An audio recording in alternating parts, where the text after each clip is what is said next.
Béni soit celui qui vient au nom de l'Éternel.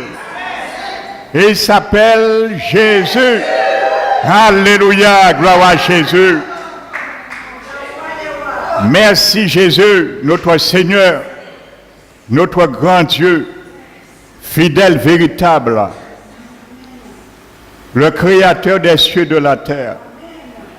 Merci Seigneur. Comment Seigneur te remercier encore une fois Seigneur,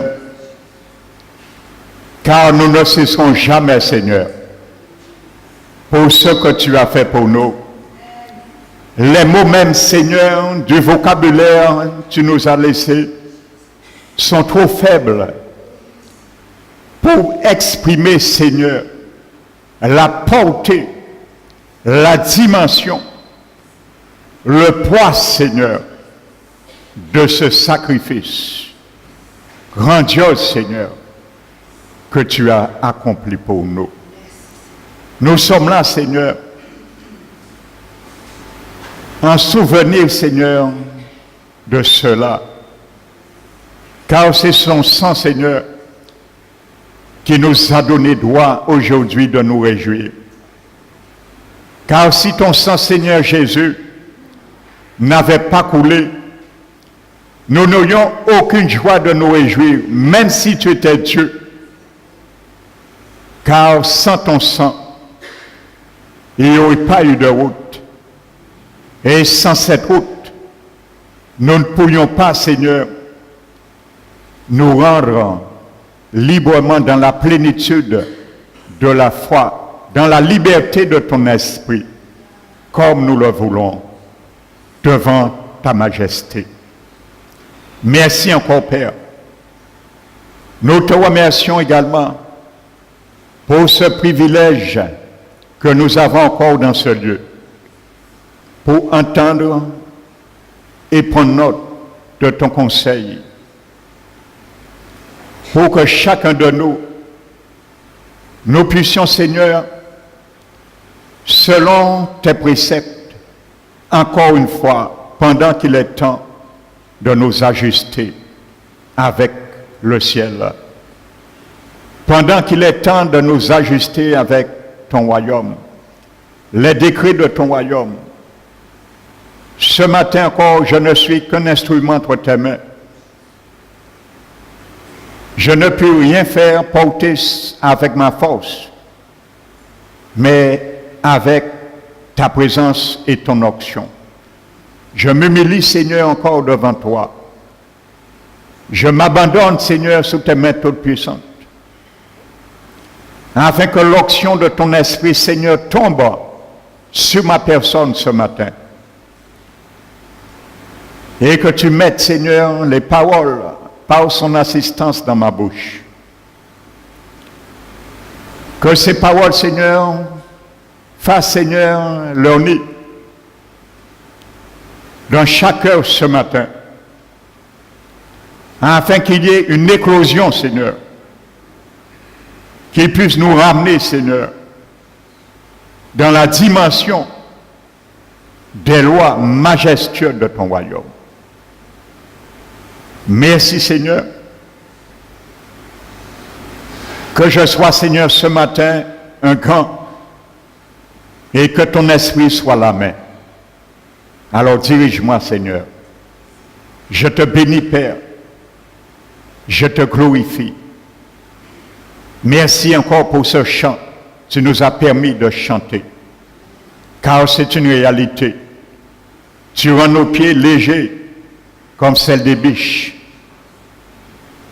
afin de venir sur la montagne de Sion dans la liberté pour te rencontrer. Merci encore. C'est au nom de Jésus-Christ, Seigneur, je t'ai prié et je te donne la gloire que t'es due. Amen. Amen. Asseyez-vous, frères et sœurs, et soyez bénis. Amen. Donc je salue chacun de vous affectueusement dans l'amour de notre Seigneur Rédempteur Jésus-Christ. Amen.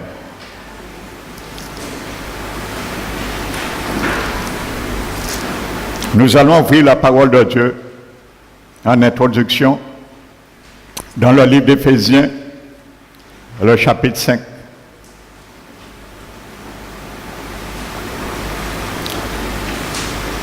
Amen.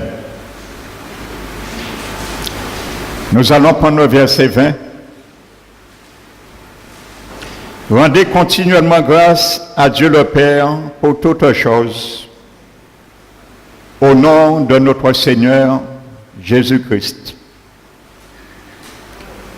Vous soumettant les uns aux autres dans la crainte de Christ.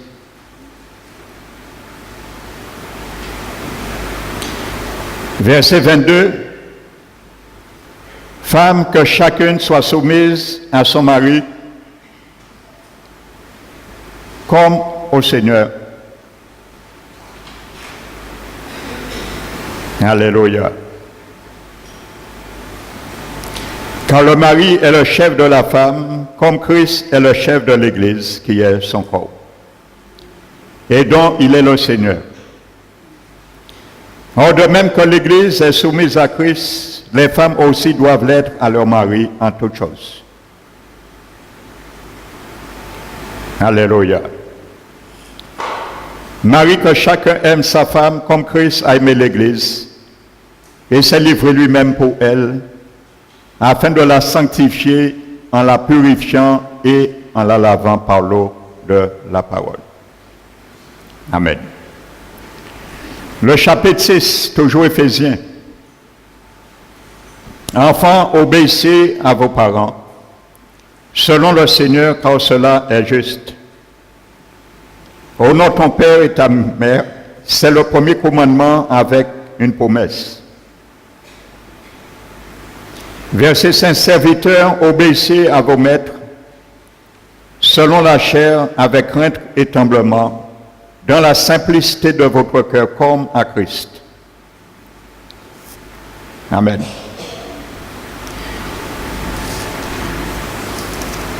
Prenons le livre de Colossiens, le chapitre 3.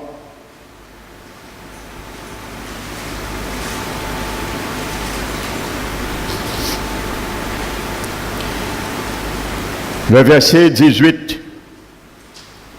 Femme, que chacune soit soumise à son mari, comme il convient dans le Seigneur. Mari, que chacun aime sa femme et ne l'égrise pas contre elle. Enfants, obéissez en toutes choses à vos parents, car cela est agréable au Seigneur. Amen.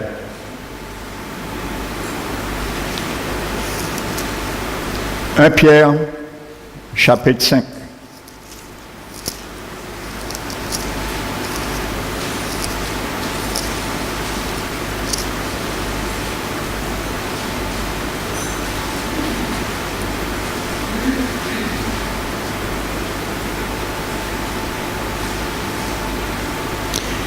Un Pierre chapitre 5, verset 5. De même, vous tous, vous qui êtes jeunes, soyez soumis aux anciens, et tous dans vos rapports mutuels, revêtez-vous d'humilité. Amen. Donc, voyez, frères et sœurs, j'ai pris ces quelques versets qui ne sont pas exhaustifs. Je vais prendre d'autres au cours de cet enseignement. Amen. Vous avez remarqué le mot qui est mis en relief, c'est le mot soumission. Amen. Et vous savez, c'est un terme que l'homme n'aime pas entendre. J'appelle soumission dans toutes les circonstances. que ce soit dans la politique, que ce soit gouvernemental, que ce soit au niveau du couple, au niveau du foyer, enfants envers leurs parents, et par-dessus tout, la soumission, l'Église vis-à-vis le Christ, le Seigneur. La soumission vis-à-vis les chrétiens et la parole de Dieu. Amen.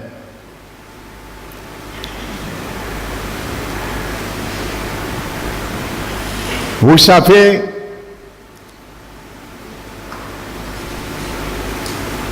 la Bible nous dit, frères et sœurs,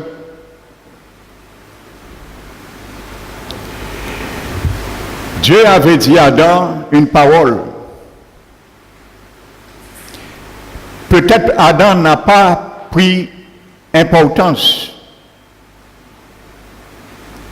de les conséquences de négliger cette parole.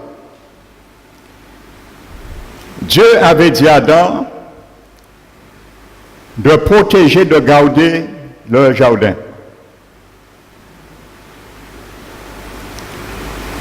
C'est Adam, Dieu l'avait dit. Amen. Et probablement Adam a fait part également à Ève. Amen. La Bible nous dit qu'à un moment donné,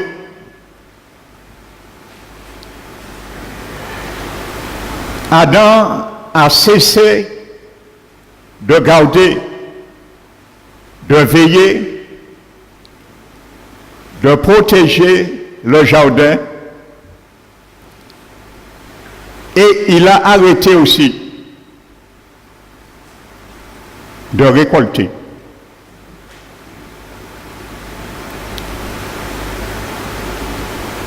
Dis à ton frère qui est à ton côté ce matin, quand tu arrêtes de garder le jardin, tu arrêtes aussi de cultiver. Et c'est ce qui s'est passé. Le jour où Adam a arrêté de garder le jardin, il a arrêté aussi de récolter. Parce qu'il ne pouvait plus cultiver le jardin, il a été mis dehors, au jardin d'Éden. Donc les stratagèmes du diable, c'est me mettre dehors dans notre position. Mais il commence à t'empêcher de garder, de protéger, afin que tu ne puisses point récolter.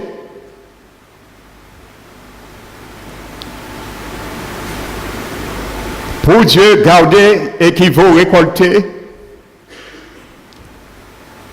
Le diable veut inverser, il a inversé la machine.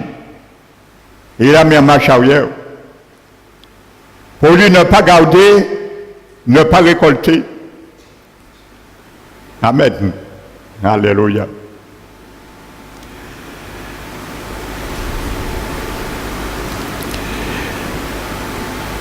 La parole de Dieu nous dit dans le livre de Proverbes, chapitre 20, verset 4. À cause du foie. Vous voyez, il y a toujours une cause. À cause du foie, pas n'importe qui, le paresseux, ne récolte pas, ne laboure pas, pardon, à cause du foie. Et bien souvent, le diable, il met ce foie au sein du gouvernement. Il met ce foie au sein des couples. Il met ce foie au sein des foyers. de l'éducation parentale. Il met cette foi dans l'éducation nationale, gouvernementale, dans toutes ses formes. Et la Bible nous dit, il ne peut récolter, labourer. Mais ensuite vient la moisson et il cherche à récolter. Conséquence. Il trouve son jardin rempli par enchantement. Ce n'est pas ce que dit la Bible. À cause d'une foi, il laboure pas, la moisson arrive, il cherche à récolter, mais la Bible dit il n'y trouve rien. C'est normal. Alors mon frère, ma soeur, ce n'est pas parce que tu es enfant du Seigneur, je suis enfant du Seigneur, que les choses viendront comme enchantement. Bien souvent dans nos vies. Il y a des choses que Dieu va donner, même si nous n'avons pas semé. Il y a des circonstances. Mais quand Dieu nous donne la semence pour semer, nous laissons la semence pourrir à cause du foi. Et nous pensons que où nous avons mis la semence, ça va germer. La semence est faite pour mettre en terrain, on le met dans une boîte, on l'oublie et ça va germer dans un carton, mais jamais. Donc ne nous étonnons pas si nous n'avons pas labouré, nous n'allons pas récolter. Et la Bible nous dit, à la fin de ce verset 4 de Proverbe 20, les desseins dans le cœur de l'homme sont une eau profonde. Les desseins dans ton cœur, dans mon cœur, sont une eau profonde. Amen. Mais l'homme intelligent, lui, il puise. Je peux avoir un puits dans mon cœur, dans ton cœur, mais il faut être intelligent pour puiser. Autrement, le puits est là, et il y aura peut-être des larves de parasites qui vont prendre place. Et c'est tout. Ça va simplement s'appeler un puits. Amen. Mais il faut avoir l'intelligence de Dieu pour puiser dans les profondeurs de ses desseins. Amen. Et bien souvent, nous ne voulons pas puiser en profondeur. Bien souvent, nous ne voulons pas puiser en profondeur dans le puits de la parole, car c'est là que Jésus dépose son dessein. Amen. C'est dans ton cœur et dans mon cœur. Les desseins dans le cœur de l'homme sont une eau profonde. Amen. Nous avons tout pleinement en Jésus, mais à la différence, nous n'arrivons pas à plonger et aller les prendre en profondeur. Ça, c'est l'homme, la femme intelligente. Alléluia. Amen. Donc, frères et sœurs, j'ai pris ces quelques versets parce que le Seigneur m'a mis à cœur, à partir d'aujourd'hui, il m'a mis à cœur jusqu'à dimanche de la fête des Pères, de porter un certain nombre de messages qui tournera autour de la famille. Alléluia. Peut-être certains ne vont pas aimer ce message, mais je n'ai pas le choix. Amen. Alléluia. Tout ce qui est dans la parole est fait pour instruire, même si nous ne l'aimons pas, mais valait quand même. Si nous partons ici, nous courons après nos vomis, mais laissez quand même rentrer con l'huile de ricin. Alléluia. L'être capable de l'huile de ricin, c'était un peu répugnant, si on peut dire, mais t'es qu'à faire organiser nous bien parce que t'es qu'à laver nous, nettoyer nous. Alors ce matin, la parole de Dieu veut laver et te nettoyer aussi. Il veut me laver, il veut me nettoyer, avec toute saleté puisse aussi aller dans le lieu secret et spirituel. Alléluia. Amen. Nous sommes dans les derniers temps. Vous savez, l'Épître aux Romains, le chapitre 8, décrit deux intelligences,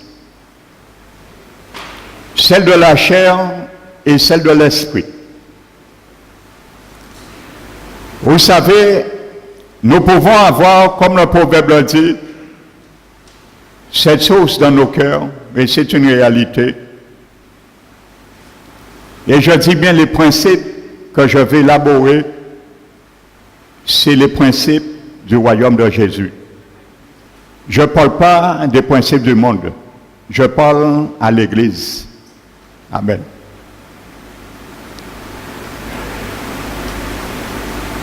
Donc, nous avons vu que c'est l'homme intelligent qui y puise dans les profondeurs des eaux. Amen. Dans le livre de Romains, la Bible traite de deux, il décrit deux types d'intelligence, celle de la chair et celle de l'esprit.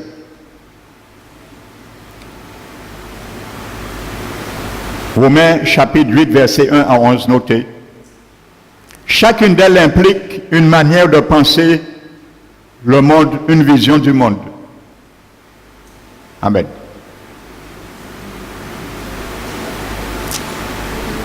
Chacune implique aussi une manière d'être dans le monde,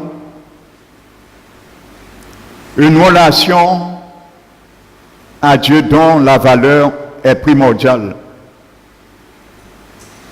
Le verset 6 de Romains nous dit, frères et sœurs, que la nature de la chair, c'est la mort, mais celle de l'esprit, c'est la paix et la vie. Alléluia.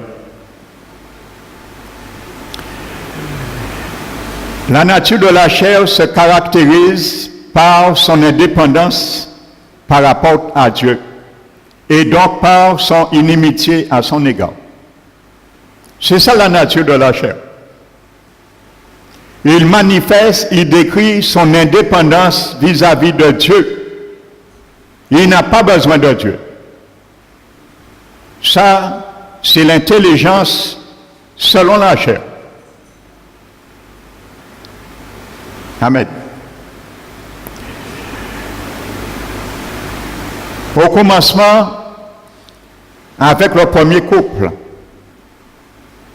Amen. Il se doutait de rien, Adam et Ève.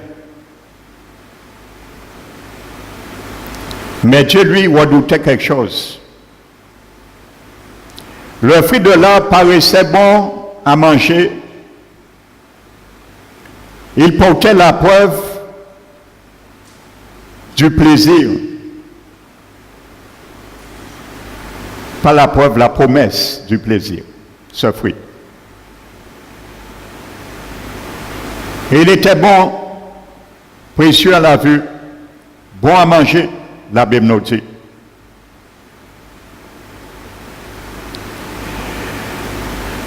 Il semblait délicieux. Il était une possession désirable. Il promettait la sagesse et par conséquent le pouvoir à celui qui en consommerait. Le fruit, à l'intérieur, il y avait une enveloppe qui refermait quelque chose d'invisible. Amen. Et ces choses promettaient la sagesse et par conséquent le pouvoir à celui qui en consommerait. Amen. L'arbre est là. Il y a quelque chose qui est promoteuse en elle. Mais elle ne pourrait transmettre qu'à la mesure que quelqu'un en consommerait. Amen. Donc il y a des choses qu'on voit, mais on ne sait pas ce qui est, ce qu'il y a. Amen. Et voici déjà la tactique de l'ennemi. Vous savez, Satan, il a planté cet arbre. N'oubliez pas l'arbre de la connaissance du bien et du mal est dans l'homme aujourd'hui. Amen. Et cet arbre est planté aussi dans la chair de l'homme, qu'il soit chrétien ou pas chrétien. Sache que l'arbre de la vie, de la connaissance du bien et du mal demeure en toi, mon frère, ma soeur. Il demeure en moi, même si nous sommes chrétiens. L'arbre de la vie également demeure en toi, qui est chrétien, pas dans le monde par contre. Amen. L'arbre de la vie est planté aussi en nous, dans notre esprit. L'arbre de la connaissance du bien et du mal est planté aussi en nous, dans la chair. Amen. Et le diable utilise de cela par notre chair. L'intelligence de la chair qui nous empêche de puiser dans les seaux profondeurs. Parce qu'il sait c'est celui qui est intelligent qui y puise. Donc au lieu de puiser dans les eaux profondes, il va nous faire puiser dans les eaux de la chair qui sont superficielles. Parce que c'est la paresse. C'est le fainéant, le paresseux qui puise là. Il dit, va noyer, se noyer. Si il aller plus loin. Il ne veut pas aller plus loin. Mais le Seigneur veut nous parler pour nous pas noyer aujourd'hui-là. Le Seigneur a des pales pour toi, mon frère, ma soeur, ce matin. Si tu penses que tu vas te noyer, si tu descends dans les sources profondes qu'il a mis dans ton cœur, qu'il a mis dans mon cœur, il a des pales pour toi, pour nager et aller en profondeur. Afin que nous n'ayons pas d'excuses. Donc l'adversaire, qu'est-ce qu'il fait?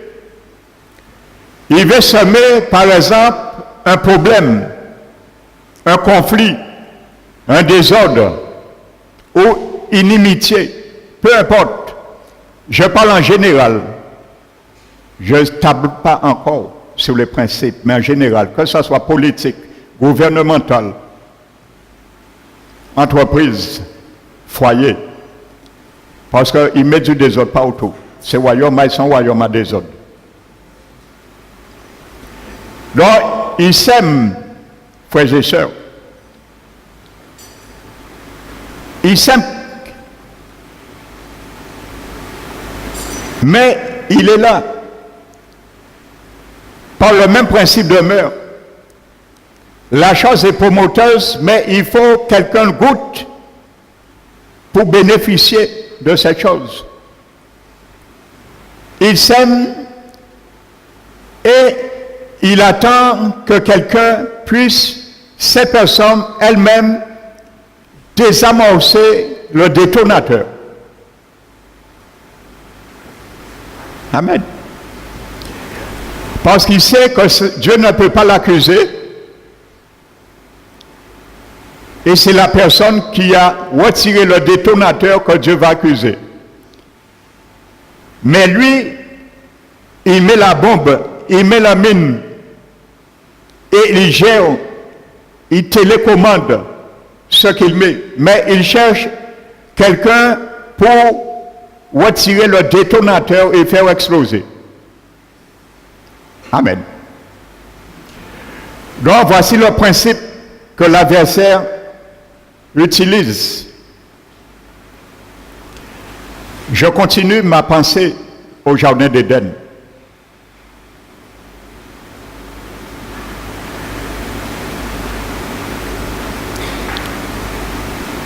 C'était le seul arbre que Dieu n'avait pas mis à la disposition des créatures humaines. Le seul arbre. Même l'arbre de vie était consommable. C'était le seul arbre que Dieu n'avait pas mis à la disposition des créatures humaines et qui leur avait interdit. Donc, ils tentèrent donc, qu'est-ce qu'ils ont fait, Adam et Ève? Ils ont tenté d'obtenir de l'arbre ce qui devait leur venir du Seigneur. Amen. Adam et Ève ont tenté d'obtenir de l'arbre ce qui devait les revenir du Seigneur.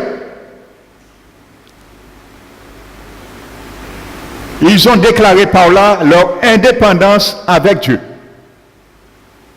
Parce que ce que Dieu avait mis dans l'arbre qui revenait à Dieu, de les donner un jour la connaissance de ce qui est bien et de ce qui est mal, ils l'ont reçu hors de Dieu.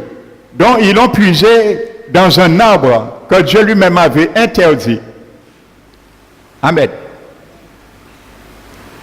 Donc, voici les tactiques de l'ennemi de notre âme, l'ennemi de nos foyers, l'ennemi de nos entreprises, l'ennemi du gouvernement, l'ennemi de la nation. Il va toujours mettre les lois de Dieu à côté et faire les hommes échafauder leurs lois. Il va mettre les lois du mariage sacré que Dieu a fait et il va instituer des lois d'homosexualité, mariage entre sexes. Homogène. Or Dieu a mis hétérogène. Donc c'est ça que le diable a fait. Donc ils ont obtenu par l'entremise d'un arbre ce qu'ils devaient obtenir par Dieu lui-même. Amen. Donc mon frère, ma soeur, ne sont jamais, je le dis jamais, d'obtenir quelque chose qui devrait nous revenir de la part de notre Dieu d'une autre manière. Ça ne marche pas avec Dieu. Amen. Tous ceux et celles qui ont essayé d'obtenir quelque chose hors de Dieu, qui ont voulu obtenir quelque chose qui devrait revenir de Dieu, ils l'ont peut-être reçu, mais ça ne vient pas de Dieu. Et la manière qu'on le reçoit ne sera jamais comme l'original. Vous savez, lorsqu'on prend une feuille, l'original, on fait des copies. Dans la copie, il y a des fautes parfois. À force de faire copie, des fois par veille, l'enclaque en genre, ou des fois papier lac à côté. Amen.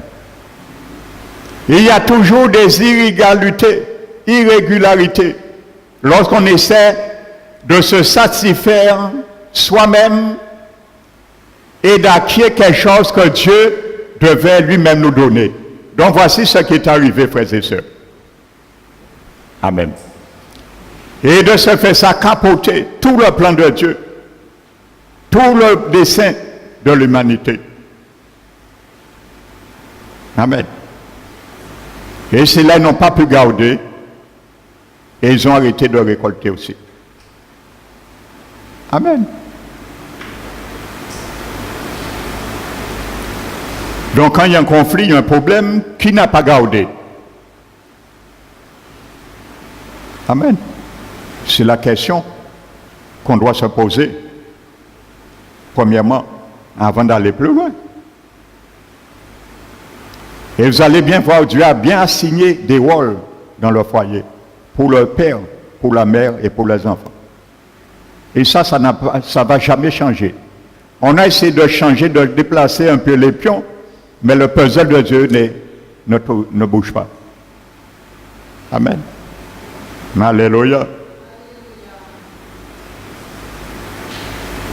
Donc, ils ont déclaré leur indépendance par rapport à Dieu. Alléluia. Beaucoup disent oui, mais avec Jésus, Jésus a réparé la chute, oui, et gloire au Seigneur. Amen. Prenons Genèse. Je vais attirer votre attention sur quelque chose.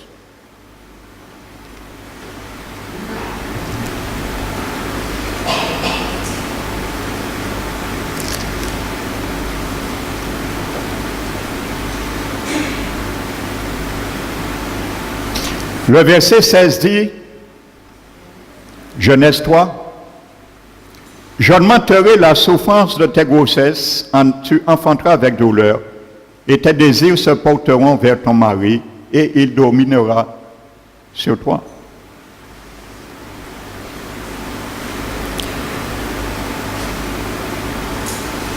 Le verbe qui est traduit dans l'hébreu, c'est par mettre des enfants au monde.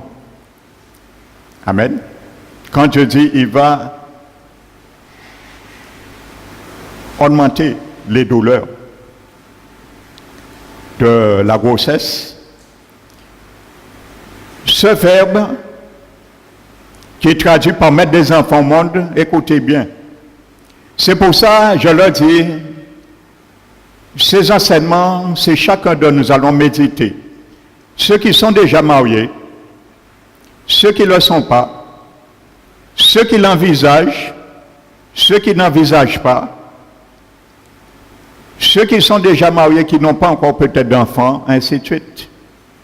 Amen. Il y a toujours des conséquences, frères et sœurs, dans la désobéissance, lorsqu'on viole la loi de Dieu. Eh bien, ce verbe hébreu ne se limite pas à l'accouchement seulement. Ce qu'on a toujours compris.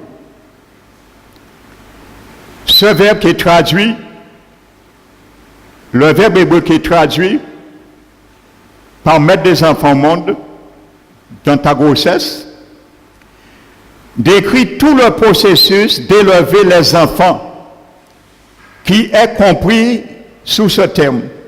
Ça veut dire la peine ne réside pas tant dans la conception des enfants ou dans l'acte de les mettre au monde, mais également dans tout le processus de les élever jusqu'à qu'ils soient des personnes autonomes devant Dieu.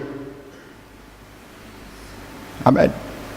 Donc, frères et sœurs, je ne suis pas là pour diriger le foyer, le mariage, l'entreprise de quiconque. Je n'ai pas cette capacité. Amen. Parce que moi-même, c'est violence et battre en cabatement pourtant moi-même. Mais je suis là en tant que serviteur de Dieu pour vous donner des clés.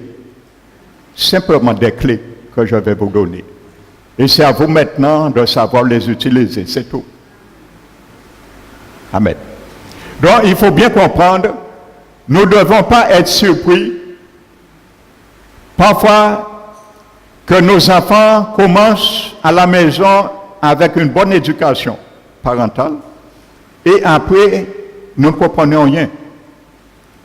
Que les enfants du jour au lendemain ils connaissent bifurqué d'une voie diamétralement opposée de ce qu'ils ont acquis. Amen. Eh bien, ça décrit de cela. Amen, de cette parole, de la sentence que l'Éternel avait dit. Amen. La Bible dit également, tes désirs te porteront vers ton mari. La traduction habituelle, c'est cela. Et lui dominera sur toi. Le mot hébreu qui est traduit par désir, c'est le mot sukab.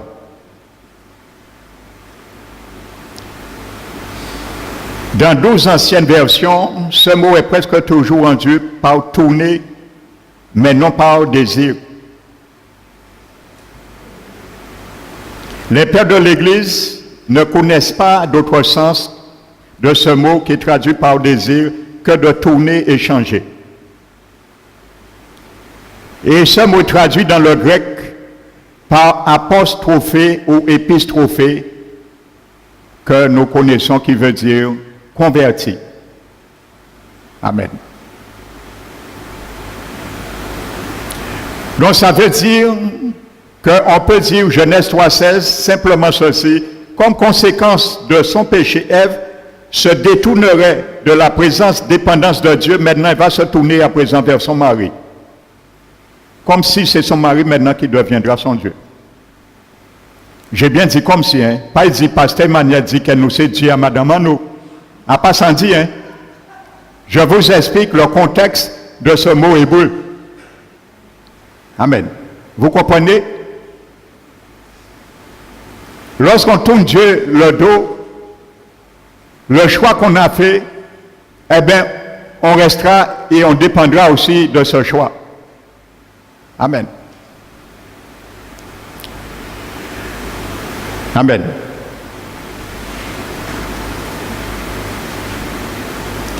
Donc, je ne vais pas m'étendre sur ce terme hébreu parce qu'il y a tout un exposé.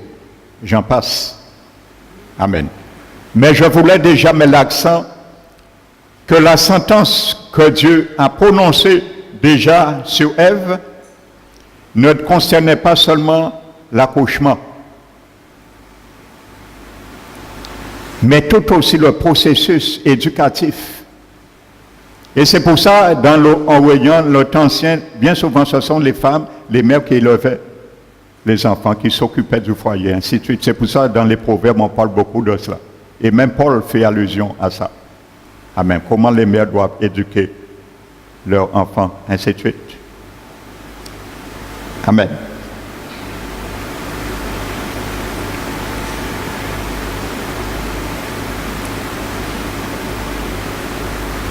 Donc, frères et sœurs, sans soumission à la parole de Dieu, il ne peut exister de véritable vie sociale, de véritable vie culture, de vraie civilisation, de vraie science, selon ce que nous enseigne la Bible.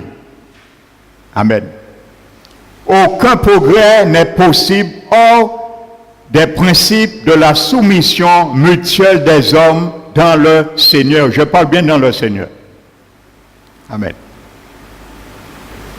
Toute société qui refuse cet ordre hiérarchique de la soumission mutuelle tombera tôt ou tard dans l'anarchie. Et il n'y a pas d'autre moyen. Dieu a fait ça, c'est pour éviter l'anarchie.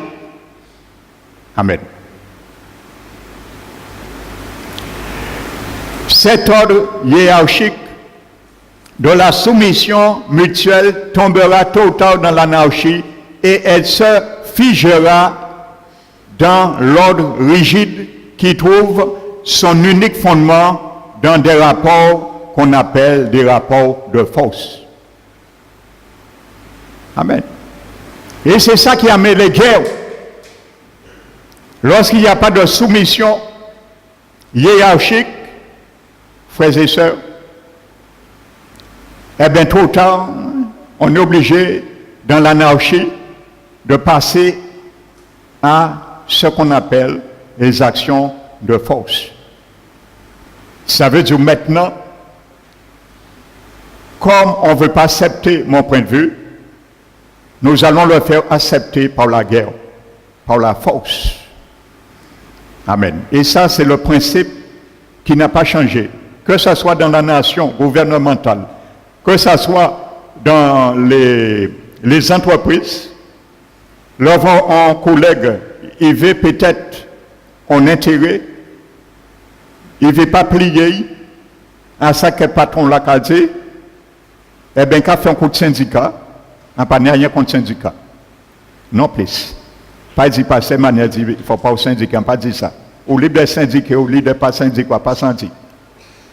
Et il y a fait un coup de syndicat et il y a un pasteur là, patron là, pour forcer et plier.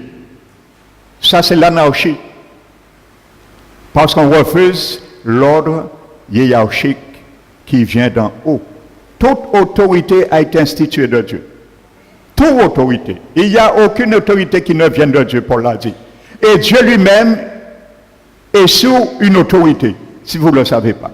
Je ne parle pas de Jésus, parce que Jésus est sous l'autorité en tant que fils incarné du Père. Il l'a dit, et nous venons dessus aussi, au cours de cette série d'enseignements. Dieu lui-même a une autorité sur lui, qu'il respecte. Et nous donne l'exemple, c'est sa parole. L'autorité qui ici, Dieu, le Créateur, lui-même, c'est sa parole. Il le respecte. Il y a une autorité même sur Dieu, hiérarchique. Il est soumis à sa parole, le Dieu Créateur, qui nous donne ses vertus hiérarchiques. Autorité, soumission. Tes paroles subsistent dans les cieux. Amen. Dieu respecte sa parole. Il avait dit à Adam, le jour où tu en mangeras, tu mourras. Il n'a pas changé son décret. Il respecte, il est sous l'autorité même de sa parole. Amen. Alors Dieu n'a pas qu'à prendre pour qualité coup de syndicat en royaume ni de gilet jaune. Parce qu'aujourd'hui, pour ne pas se soumettre dans les églises, les chrétiens ont tendance à faire comme gilet jaune. Ils ont qu'à faire clan. Je ne parle pas ici, heureusement ça ne se passe pas ici. Ils ont qu'à faire clan. Ils ont qu'à faire réseau. Ils ont qu'à commencer à attaquer la tête Pastella. Pastella n'a rien à voir. Pourquoi? Parce qu'il y a tant de paroles qui ont dérangé insoumission à Kéayo. Parce qu'il y a tant de paroles qui ont impliqué yo à plonger et à descendre dans les eaux profondes pour ramener la bénédiction. Mais sache que quand tu ne travailles pas à ta soumission,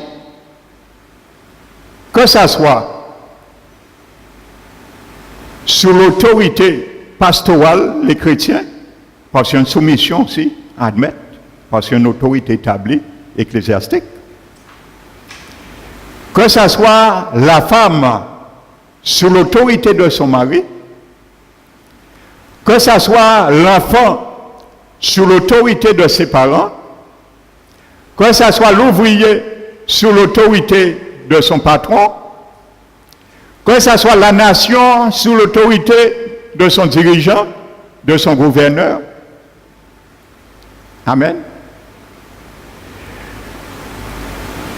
Lorsque nous ne labourons pas, nous voulons récolter et on y trouve rien. À ce moment, on essaie d'aller récolter dans le jardin d'autrui. Et c'est ça qui amène jalousie. Si tu n'as pas fait, tu refuses de faire ce qu'il faut pour avoir un bon foyer, ne jalouse pas ceux qui ont fait ce qu'ils devaient faire pour avoir un bon foyer. Parce qu'eux, ils sont allés labourer pendant qu'il faisait froid. La froideur, c'est l'endurance, la souffrance. Vous imaginez au Canada, par exemple, il fait moins 40, tu dois aller dans ton jardin. Il y a de quoi à dire non, car il est en couche là, plutôt, à couvrir moins, à chauffer moins.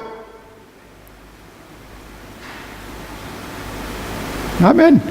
Ne t'étonne pas, si tu n'as pas semé fait ce qu'il fait pour ton mariage, ton foyer, ne jalouse pas le mariage, le foyer des autres.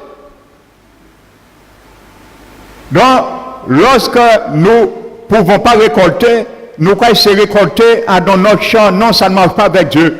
Tu ne peux pas les récolter dans un autre champ parce que tu n'as rien semé dans ce champ. C'est dans ton champ que tu dois semer. Alors si tu n'as pas semé, je n'ai pas semé dans mon champ, je n'ai pas semé dans le champ de mon voisin, j'ai aucun je n'ai rien à faire aller récolter dans son champ. Il pas demandé moi de venir un coup de main. Ils savent moissonner champ. Ils travaillent pour ça. Ils pas demandé moi de venir main. Alléluia. Afin que chacun s'occupe de ses affaires. Parce que dans le corps du Christ, nous tous aimons mêler-nous des foyers amour, nous tous aimons mêler-nous des saints, pas garder nous. Et l'apôtre Paul l'a dit, Pierre l'a dit, que lorsque nous amenons du tourment dans nos vies,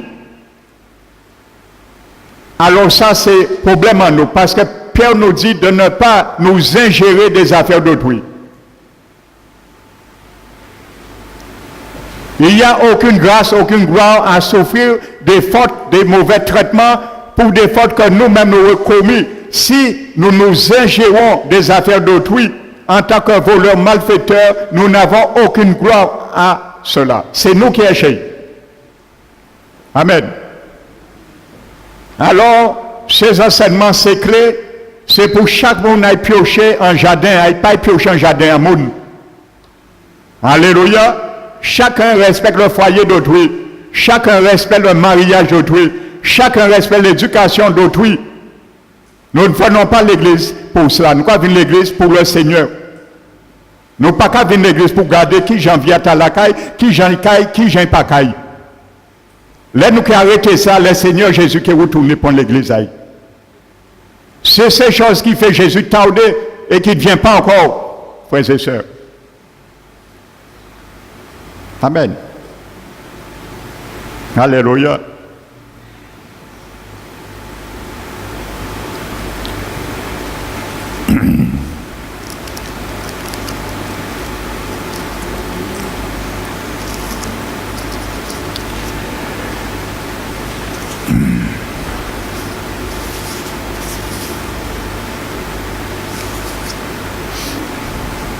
Je continue.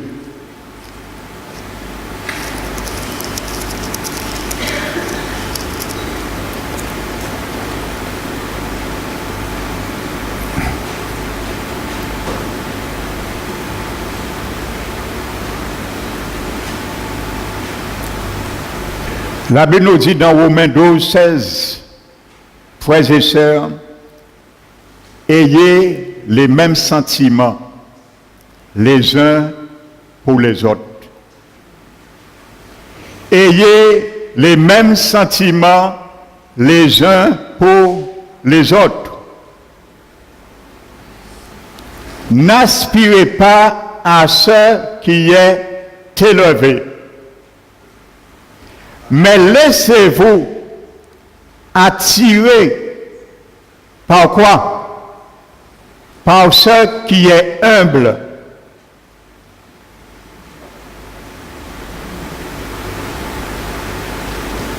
Amen. Et qu'aucun parmi vous ne se pense être sage, ne regarde comme sage à ses propres yeux. Amen. N'aspirez pas à ce qui est élevé, mais laissez-vous attirer à ce qui est humble. La soumission, c'est l'humilité. Est-ce que ça t'attire? Est-ce que ça m'attire? Être soumis à l'autorité du Christ. Laissez-vous attirer par ce qui est humble. La soumission, c'est un geste, ça exprime l'humilité.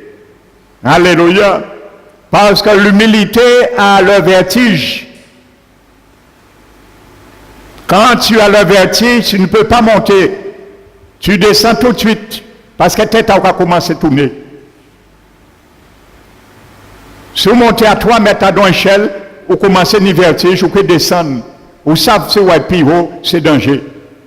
Tête a commencé à tourner, vous pouvez descendre. Vous pouvez dire j'ai le vertige. L'humilité a le vertige. C'est pour ça qu'il ne peut jamais s'élever. Et c'est pour cela il va se laisser attirer à ce qui est humble. Alléluia. Ça veut dire que les hommes ne doivent pas se retrouver avec le camp des orgueilleux. Parce que l'orgueil va te faire monter, monter, monter, et après descendre en chute libre. Amen.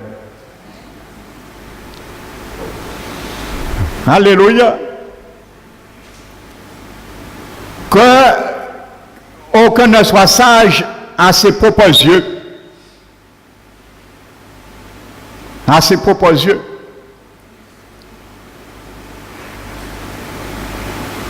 Amen. Alléluia.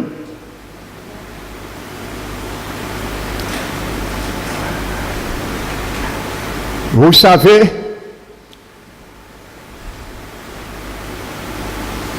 il y a trois territoires, ça explique un peu, frères et sœurs, ça je vous dis. Il y a trois territoires qui étaient superposés, un sur l'autre.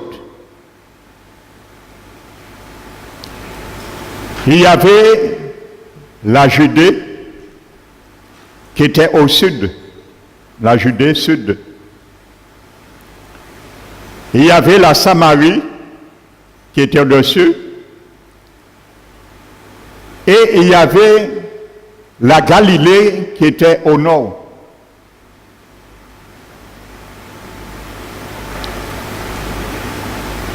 Et quand quelqu'un, à l'époque, voulait prendre la direction de Judée à Galilée, le chemin le plus court, le plus rapide, le plus simple, c'était de passer par la Samarie.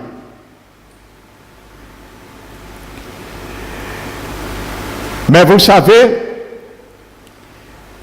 les Juifs pieux, comme ils détestaient les Samaritains, au lieu de passer à Samarie, parce que pour eux, Samarie était impure. Donc, ils ne passaient pas là. C'était impur. Donc, les Juifs, ils faisaient un grand détour.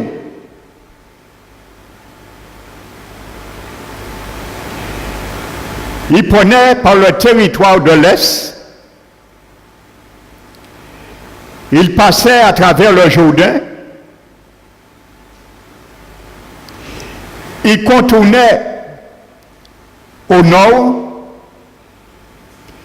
Ils repassaient au Jourdain et ils se trouvaient en Judée, en Galilée, pardon, pour épargner la Samarie. Aujourd'hui, voici aussi l'état, la mentalité de certains parmi nous, parmi le peuple de Dieu. C'est ce que nous faisons pour ne pas passer en droit sous la soumission. La Samarie, tu peux mettre en dessous ta Bible, soumission. Au lieu de confronter la soumission de la parole de Dieu, il y a beaucoup qui vont faire beaucoup de détours. Frères et sœurs. Eh bien, c'est la même réalité. Et nous allons bien le concevoir dans les dimanches à venir. On fait beaucoup de détours inutiles, mais le Seigneur nous attend toujours là. Toi qui n'aimes pas Samarie, le Seigneur va nous faire passer là. Toi qui n'aimes pas la soumission, tu veux chercher à faire des détours, mais le Seigneur va te faire passer là. C'est là qu'il veut nous emmener. Personne n'est plus pieux que Dieu.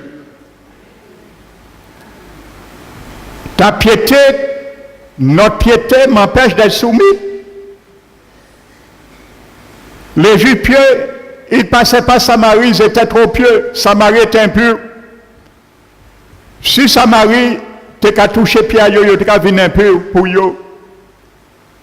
Si la soumission est sur toi, tu vas devenir impur.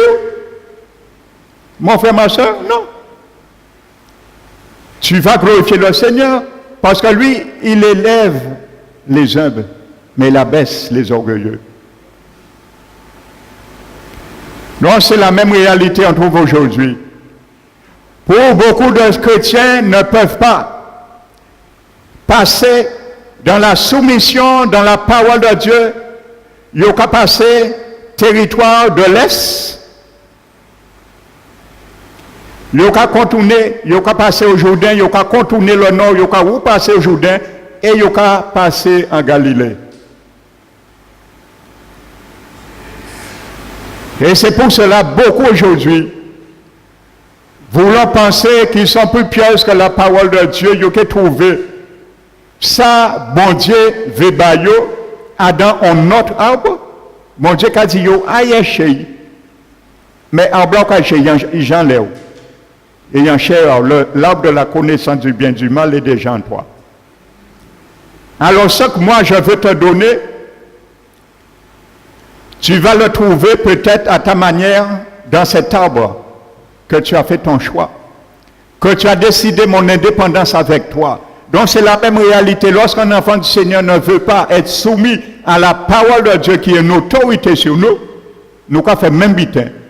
Au lieu de nous passer à Samarie, nous avons fait un grand détour.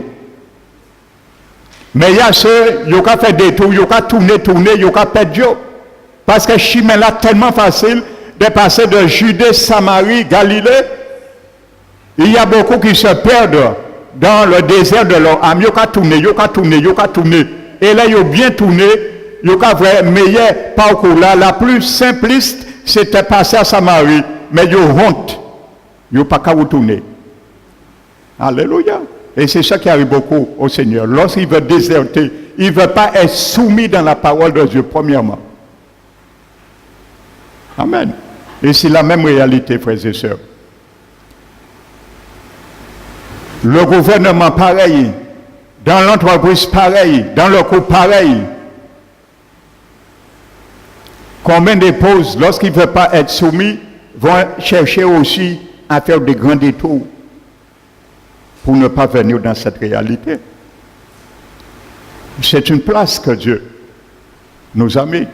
Vous allez voir, être soumis en tant qu'épouse ne dénigre pas la femme. Ça ne veut pas dire qu'une épouse ne peut pas être intellectuellement, professionnellement plus que son mari, dont elle est soumise. Imaginez-vous une femme ministre, une femme qui est ministre. Son mari est agriculteur. Parce que le ministre, il dit Marie, qu'il n'a pas soumis à vous. Non. Intellectuellement, elle est plus avancée, oui. Mais Dieu a établi un ordre. Un ordre. Oui, c'est ça. Et ça, je reviendrai sur ça. Hein. Amen. Comme je le dis, peut-être certains pays contents, mais je dirais ce que dit la Bible. Parce qu'il y a des contextes, on fait que on lit. Mais nous ne pouvons pas rentrer en profondeur à la parole là, mais moi, aimer à fouiller. Je reste des heures à la maison, je vais fouiller moi. En cas de fouiller, moi, je vais fouiller à d'un puits, moi. En cas de sous ses mains en profondeur à puits. Alléluia. Le puits de Jacob, où la femme samaritaine a rencontré Jésus un jour à Samarie, le puits, la profondeur du puits de Jacob à cette époque faisait 45 mètres de profondeur. 45 mètres de profondeur. Alors, moi, dans ces gens de puits là, moi, qu'à épuiser. Alléluia. Pour briser toute dissension. Alléluia. Mais nous allons revenir. Nous allons pas à pas. On débrayera le chemin. Alléluia. Parce que cet enseignement, c'est pour toi, mais c'est pour moi aussi. Amen. Alléluia. Ce sont des clés. Amen. Donc je disais, frères et sœurs, toute société qui refuse cet ordre hiérarchique Voyez, je prends la société pour venir à l'église et à nous.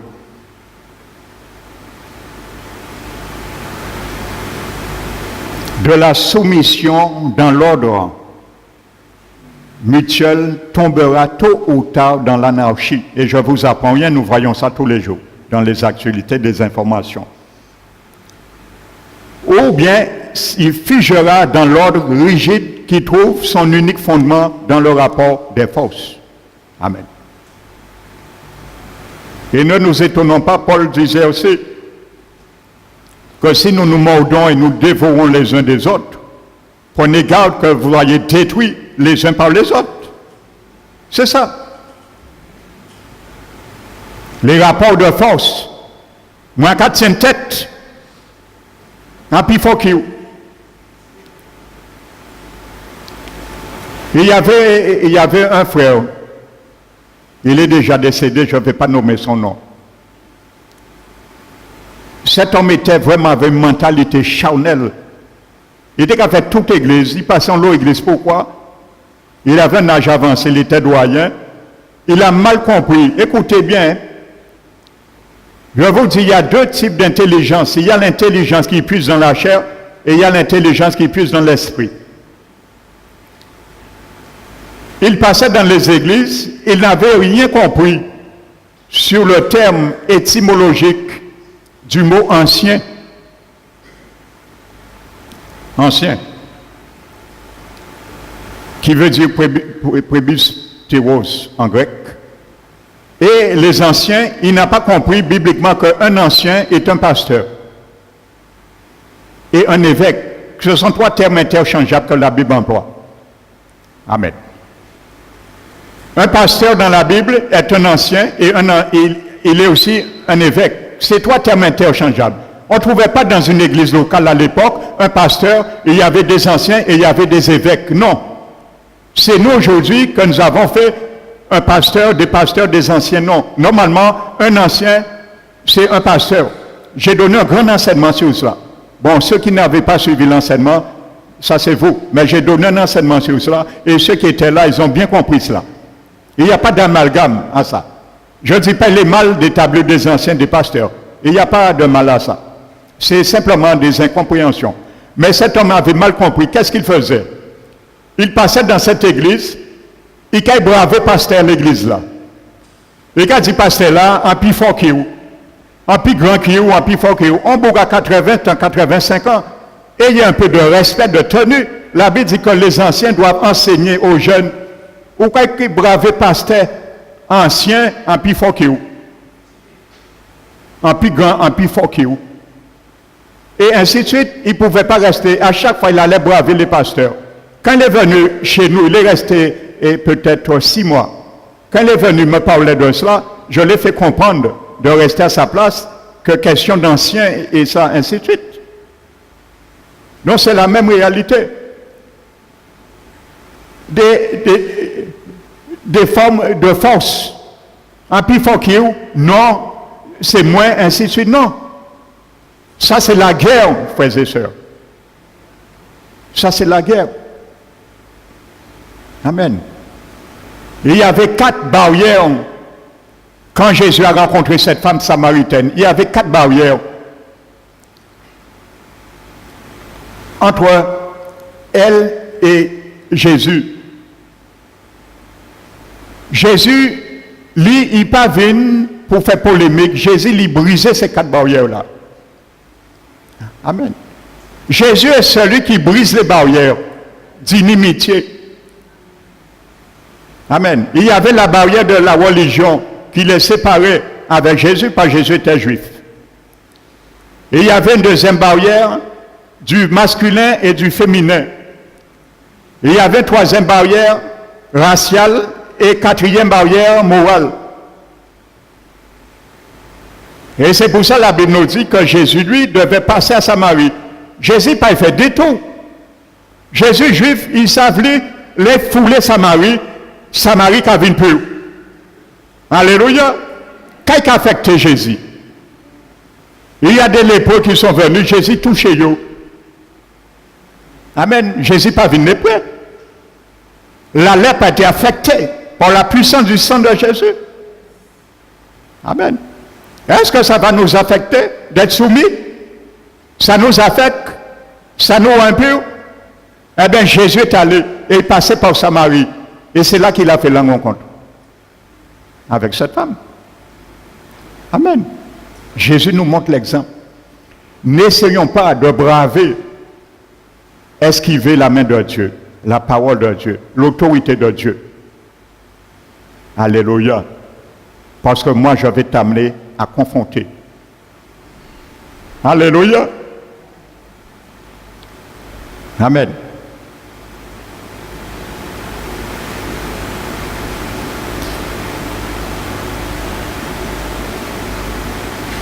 Il y a un verset qui me vient, Ecclésiaste 4, verset 12, je crois.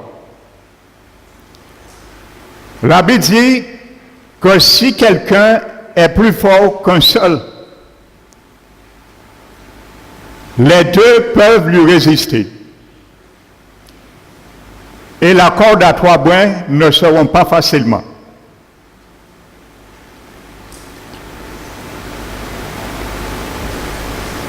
Je vous disais, le diable envoie quelque chose au sein du couple, au sein du foyer, au milieu de l'éducation parentale, au milieu de l'entreprise, au milieu de la nation.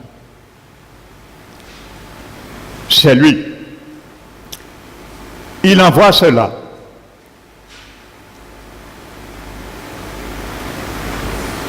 Donc, il envoie un concept, une idéologie. Amen. Mais la Bible dit que c'est lui, ce quelqu'un c'est lui bien souvent, il est plus fort qu'un seul. Mais la Bible dit que les deux conjoints,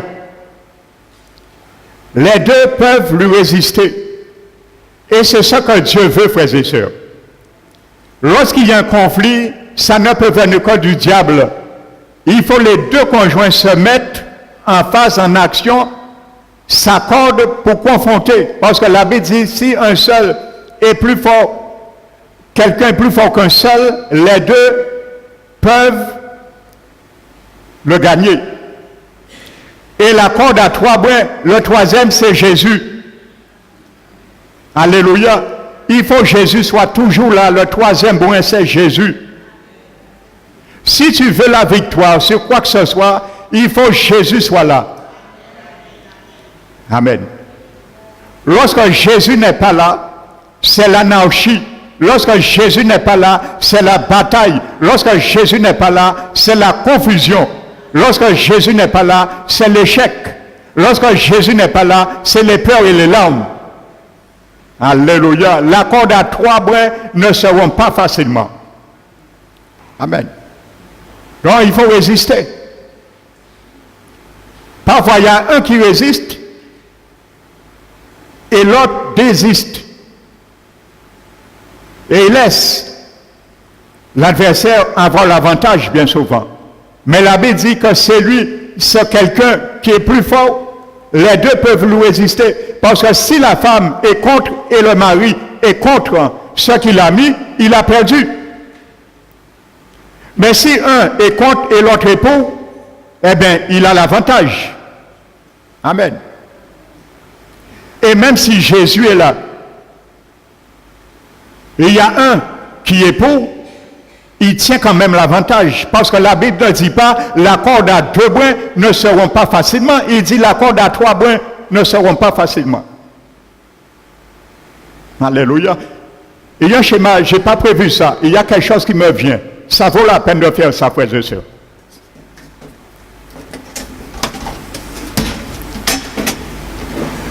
Tu peux venir, mon frère, tourner le rideau.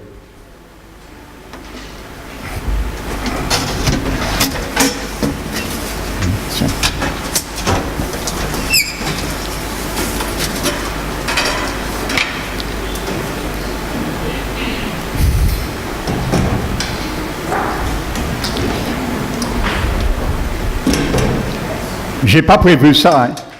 Je ne sais pas si le schéma est dans ma tête. encore, nous allons comprendre quelque chose. Merci.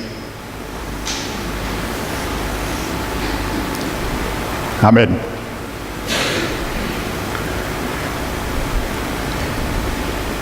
Ça, c'est un couple chrétien. Il y a Jésus qui est là. Il y a l'homme qui est là. Et il y a la femme qui est là. Amen.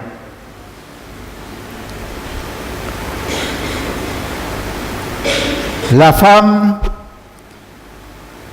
doit tendre vers le Seigneur et l'homme aussi.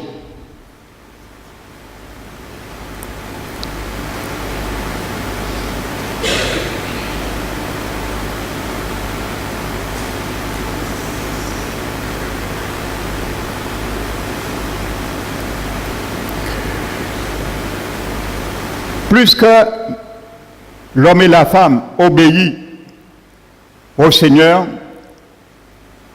ils tendent.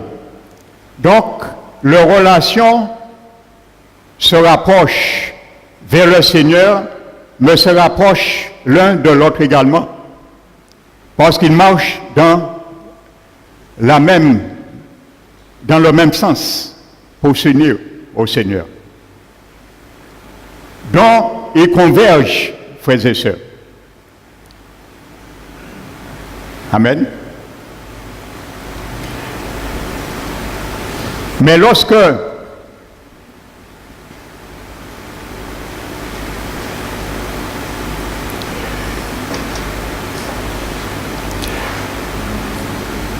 un des deux, que la femme ou l'homme, converge vers son Seigneur, je vais mettre la femme plutôt. Avant, il dit pasteur là, son macho, il choisit l'homme là. À quoi prendre précaution, moi. Alors, à quoi faire plaisir aux femmes. Je connais la mentalité de mes brebis. Hein. Pourquoi vrai? Dans le pasteur Manuel, c'est un grand psychologue. On connaît la mentalité à qui a bien, moi. Alléluia. Alors, quand il sait gérer la situation. Donc, vous voyez, frères et sœurs, eh bien, c'est l'inverse. Il tend vers la descente. Donc, vous voyez, les choses sont comme ça. Amen. Donc, c'est pour cela, frères et sœurs, nous comprenons quand le Seigneur dit que nous ne devons pas nous mettre sur un joug étranger. Voici ce qui arrive. Mais même si au sein d'un couple, les deux sont enfants du Seigneur, ça arrive aussi. Il y a un qui veut aller être soumis à Jésus dans la volonté de Dieu, et il y a un qui veut aller être soumis à sa propre volonté. Donc c'est là. Et là, on ne peut pas résister. Et c'est là maintenant que l'adversaire vient. Et bien souvent, il fait son nid. Et il fait du tapage. Amen. Je vais conclure ce matin.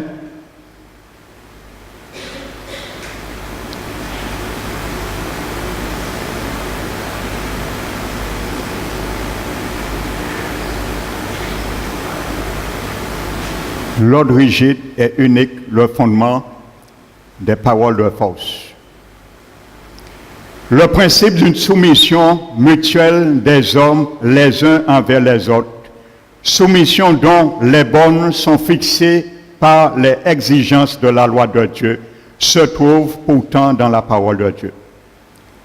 Mais ce système biblique de soumission individuelle est animé d'un caractère hiérarchique, c'est-à-dire qu'il existe des milieux différents d'autorité et de soumission aussi. Même le général, un général, frères et sœurs, un chef d'une armée, est obligé de se soumettre lorsqu'il prend la route, le volant de sa voiture, se soumettre à l'autorité du gendarme qui dirige la circulation. Vous voyez, il n'y a rien de dénigrant, d'humiliant d'être soumis à une autorité. Un général d'armée, quand il prend son volant, il n'est pas général pour l'agent de circulation. Il doit se soumettre. Parce qu'il est une autorité, il a ceux qui se soumettent à son autorité, mais l'agent, il doit reconnaître que c'est une autorité qui est au-dessus de lui. Dans la circulation, les choses qui concernent la circulation de la route. Donc, il se soumet.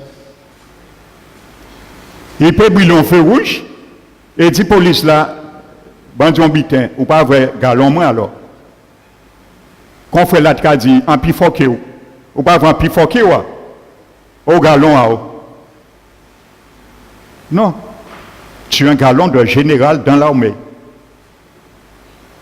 Mais quand tu es sur la route, c'est le policier qui a un galon qui définit son supériorité sur toi en tant qu'autorité, et toi, tu es un subalterne, tu te soumets.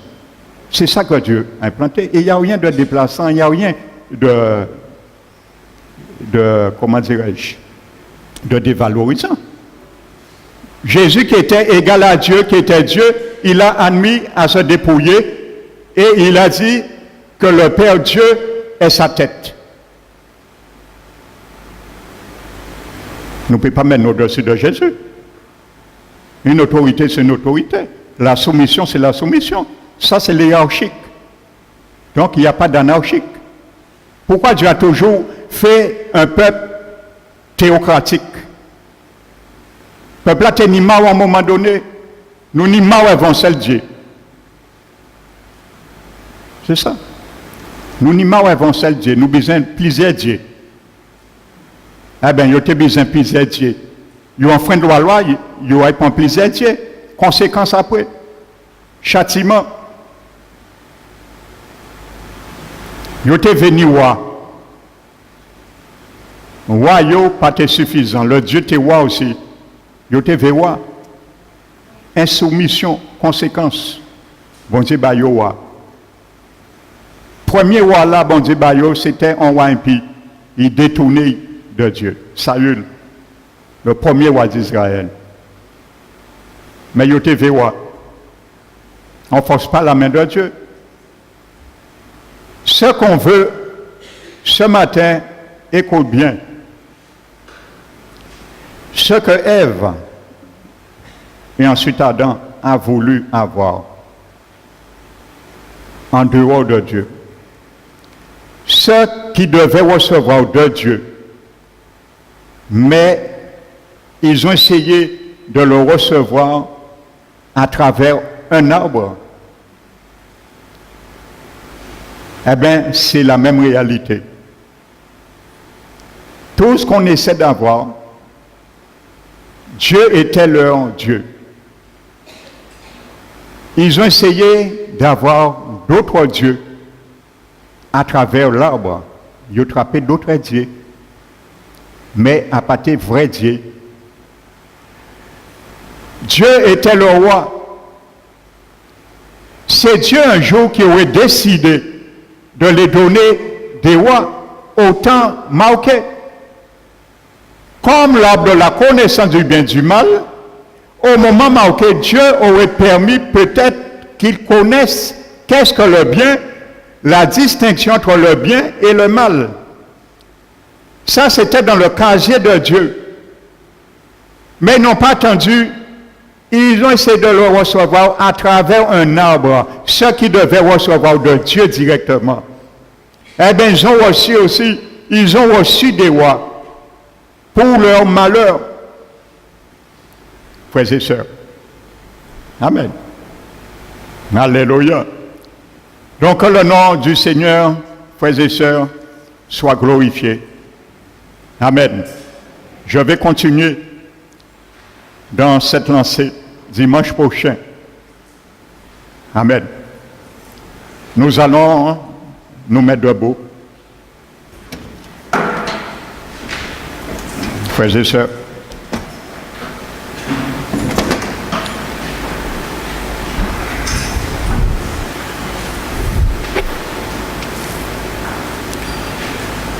Mettons-nous debout.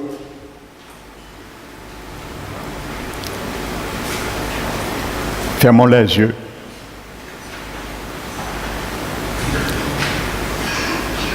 Père très saint, merci mon Dieu.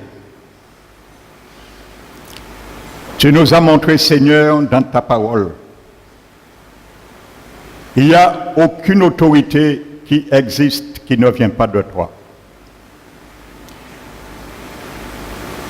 Et tu as dit, Seigneur, tu nous as montré que lorsqu'il y a une autorité, il y a des sujets sur lesquels, hiérarchiquement, qui doit exercer cette autorité venant de toi. Et c'est pour cela que tu demandes de la soumission. Tu as demandé à ton Église à Éphèse d'être soumis les uns les autres. Afin, Seigneur, que les choses se mettent à leur place et que chacun de nous soyons en phase, Seigneur, selon les injonctions de ta parole. Il y a beaucoup, Seigneur, malheureusement, parmi ton peuple, qui font du commerce avec ton autorité et ainsi ta soumission. Mais toi, Seigneur, tu es un Dieu, mon Dieu, que tes paroles ne se remuent pas en pangale. Et il y a toujours un ordre que tu as établi. Parce que toi-même, mon Dieu, tu respectes, Seigneur, l'autorité de la parole qui est vraiment, qui est au-dessus de toi et que tu respectes toi-même, Seigneur. Merci, Seigneur. Je te demande, Seigneur, à travers, Seigneur, ces diverses clés que tu vas nous donner, que chacun de nous puissions les considérer comme des clés, Seigneur, pour ouvrir des portes. Des portes, Seigneur, dans nos vies, dans nos circonstances, dans nos situations, que ce soit dans nos familles, que ce soit, Seigneur, dans l'éducation parentale de nos enfants, que ce soit, Seigneur, à l'école, que ce soit, Seigneur, dans le gouvernement, que ce soit, Seigneur, dans l'entreprise et par-dessus tout à l'Église, que nous puissions avoir, Seigneur, la mentalité de connaître et de recevoir la révélation de ta parole qui est claire. Merci encore, Père. Garde nos cœurs contre tout remuement, contre toute murmure, mais que nous puissions considérer que dans ton royaume, premièrement, s'il n'y a pas une hiérarchie, ce sera l'anarchie. Et c'est pour cela, bien souvent, il y a le caractère des forces que nous ne voulons pas nous soumettre, parce que l'orgueil, bien souvent, prend le dessus sur l'humilité. Mais ma prière ce matin, que chacun de nous, individuellement et collectivement, se laisse attirer par ce qui est humble. C'est ce que tu veux. Alors nous voulons, Seigneur, rendre parfaite ta joie à cela, qu'il soit ainsi au milieu de cette Église, parole qui restaure, et ma prière, qu'il soit ainsi sur toutes les églises établies en Guadeloupe également. Merci, Père. Nous te remercions, te bénissons dans le nom précieux de notre Seigneur Jésus-Christ. Amen.